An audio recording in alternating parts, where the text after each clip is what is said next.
এই মাসের প্রথম থেকেই ছাত্ররা কোটা সংস্কারের বৈষম্যমূলক ছাত্র ব্যানারে আন্দোলন সংগ্রাম করে আসছিল। তাদের যে যৌক্তিক আন্দোলনগুলো বিগত 15 দিন অতিবাহিত হওয়ার পরও তাদের সাথে বিভিন্নভাবে বিভিন্ন সময় দেশের নির্বাহী প্রধান থেকে শুরু করে যারা দেশ পরিচালনা করছেন তারা প্রত্যেকেই তাদের সাথে তামসা এবং ঠাট্টা ইয়ার্কি করেছেন। এটা যৌক্তিক আন্দোলনকে যৌক্তিকভাবে বিবেচনা না করে যখন ছাত্ররা তাদের কোটা সংস্কারের কথা বলল তখন হাইকোর্টের দোহাই দিয়ে এবং সেটাকে কালক্ষেপণ করার জন্য চেষ্টা করছেন। আর এই কালক্ষেপণের মধ্যে দিয়ে তারা পরিকল্পিতভাবে ছাত্রদের যৌক্তিক আন্দোলনকে নস্যাৎ করার জন্য সেখানে হোস্টেল বিশ্ববিদ্যালয় বন্ধ ঘোষণা করে সেখান থেকে পুলিশ এবং ছাত্রলীগ এবং যুবলীগ তাদেরকে দিয়ে তাদের উপর অমানবিক নির্যাতন করে তাদেরকে প্রতিষ্ঠান থেকে বাইর করেছেন। এমন ভাবে প্রতিদিন এই পরিস্থিতি বা সারা বাংলাদেশে অঘোষিত ভাবে একটা যুদ্ধ চলছে। যেখানে ছাত্র চাইল অধিকার সেখানে তাদেরকে বিভিন্নভাবে বিভিন্ন নামে বেনামে তাদের উপর মিথ্যা মামলা দেওয়া হচ্ছে এবং 204 জন এই পর্যন্ত মৃত্যুবরণ করছে। আমরা এই সমাবেশ থেকে পরিষ্কারভাবে বলতে চাই যে যৌক্তিক আন্দোলন ন্যায়সম্মত আন্দোলন আপনারা তখন ওই হাইকোর্টের দোহাই দিয়ে বসতেন না, কিন্তু পরে বসলেন।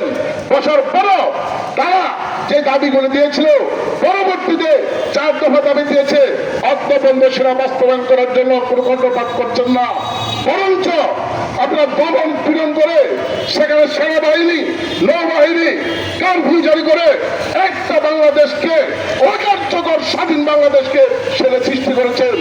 অতীত ইতিহাস যদি দেখেন 52 ভাষা আন্দোলন, 66 শিক্ষা আন্দোলন, 69 গণপ্রত্যান, 71 বাংলার স্বাধীনতার সমস্ত সূতিকার ভূমিকা পালন করছে দেশের ছাত্র সমাজ।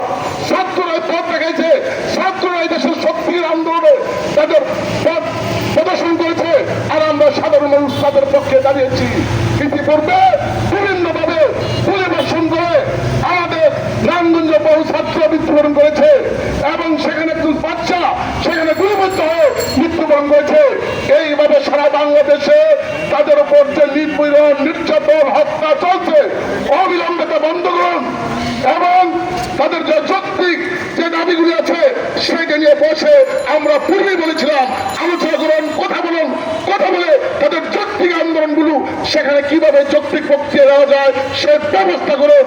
কিন্তু আপনারা সেটা না করে ওই 15 বছর যাবৎ দমন পীড়ন নির্যাতন করে এই দেশের মানুষের ন্যায়সঙ্গত অধিকারগুলো সেগুলো নস্যাৎ করা যায় সেই চেষ্টা করেছে। যখন শ্রমিকরা তার মুজিব আন্দোলন করেছিল সেই সময় 4 জন শ্রমিককে গুলি করে আপনারা হত্যা করেছেন, অন্ত পর্যন্ত তাদের বিচার হয় নাই।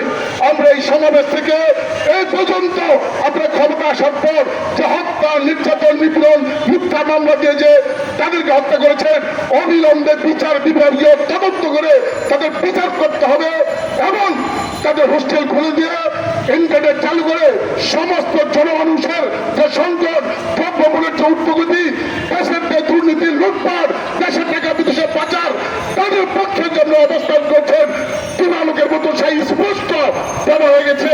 আমরা এই সমাবেশ থেকে অবিলম্বে এই সমস্ত যে অনিয়ম দুর্নীতি লুটপাট এবং এই শক্তিতে যারা আজকে সুগান্বিত হয়েছেন তাদের পরিবারের প্রতি আমরা সমবেদনা জানাই।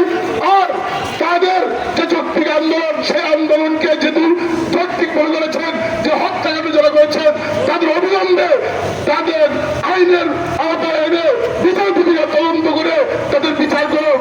আমরা নস্যাৎ এবং হামলা সহযোগিতা আমরা কখনো বিশ্বাস করি না।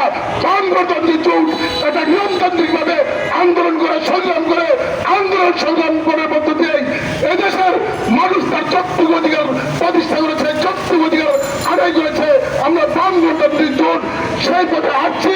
আমরা এই সমাবেশ থেকে অবিলম্বে যারা দোষী হয়েছেন, যারা অধিকার করেছেন, তারা দোষী সাব্যস্ত হয়েছেন, আপনার গোয়েন্দা সংস্থা বিপরেছে ওই গোয়েন্দা সংস্থার উপর ভিত্তি করে এবং জনগণের উপর যে আজকে দমন নিপীড়ন চলছে তার বিরুদ্ধে ঐক্যবদ্ধভাবে আন্দোলন করার জন্য বামপন্থী জোট তার পক্ষ থেকে আপনাদেরকে অভিনন্দন জানাই।